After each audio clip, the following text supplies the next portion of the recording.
দাঁড়াও দাঁড়াও, একদমই চলে যেও না। আজকে যে রেসিপিটা তোমাদের সঙ্গে শেয়ার করব, ডিনার বা লাঞ্চের সঙ্গে কিন্তু দারুণ যায়।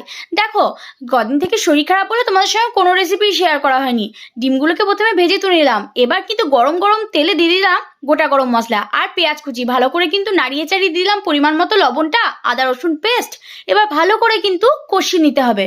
কষানো হয়ে গেলে কিন্তু উপর থেকে দিয়ে দাও হলুদ, আর একটুখানি নাড়িয়ে চাড়িয়ে দিয়ে দাও কাশ্মীরি লঙ্কার গুঁড়ো। যখনই তেল ছেড়ে আসবে তখন উপর থেকে কিন্তু চাল মগজ বাটাটাও কিন্তু দিয়ে দিতে হবে। এবার কিন্তু ভালো করে নাড়িয়ে চাড়িয়ে কষিয়ে নিতে হবে। যেই একটু তেলটা ছেড়ে আসবে তখন 2 চামচ টক দই দিয়ে আবারও কিন্তু তোমাকে কষিয়ে নিতে হবে। দেখো, আগে থেকে একটু সিদ্ধ করে রেখেছিলাম আলু, সেটাকে কিন্তু দিয়ে দিলাম। এবার উপর থেকে কিন্তু জল দিয়ে ওই ভেজে রাখা ডিমগুলোকে দিয়ে দিতে হবে।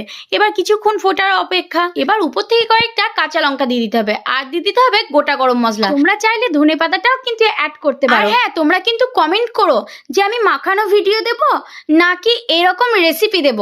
অবশ্যই কিন্তু কমেন্ট করো।